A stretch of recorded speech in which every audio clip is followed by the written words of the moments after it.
materi yang berikutnya yaitu tentang manajemen konflik atau cara mengelola konflik dalam sebuah manajemen. Secara teoritis, manajemen konflik adalah cara kita mengelola situasi yang penuh perselisihan agar semua pihak atau kedua belah pihak mencapai solusi yang saling menguntungkan. Adapun tipe-tipe konfliknya, yang pertama yaitu konflik vertikal.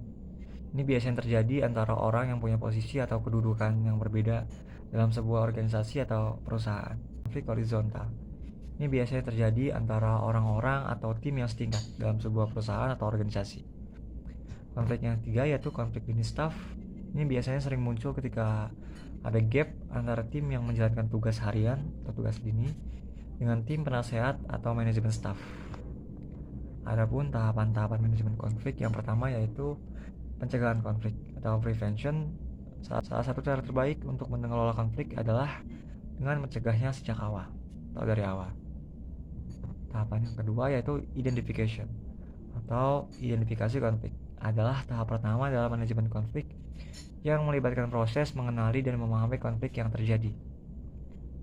Tahapan yang ketiga yaitu pengelolaan konflik. Adalah tahapan dalam manajemen konflik yang melibatkan proses mengelola dan juga mengatur konflik yang telah teridentifikasi. Tahapan yang terakhir yaitu penyelesaian konflik atau resolution. Adalah tahap akhir manajemen konflik yang bertujuan untuk menyelesaikan konflik secara efektif dan juga efisien, dan juga pastinya memuaskan bagi semua pihak yang terlibat. Oke, kesimpulannya yaitu manajemen konflik adalah proses yang digunakan untuk mengatasi dan juga mengelola konflik yang terjadi dalam organisasi atau bisnis.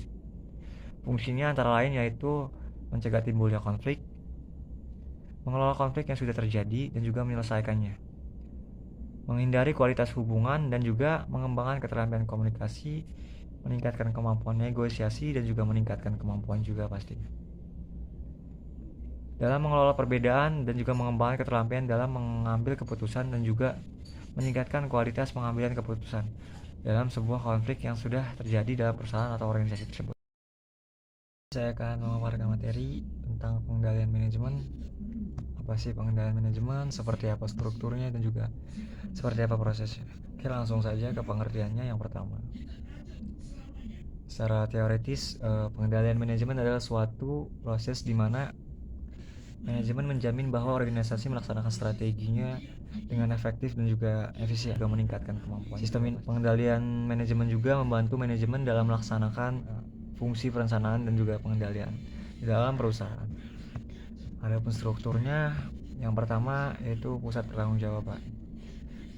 Adalah bagian atau unit organisasi yang dipimpin oleh seorang manajer yang menjawab unit yang Itu saja pemaparan materi dari saya, kurang dan lebih mohon maaf. Assalamualaikum warahmatullahi wabarakatuh.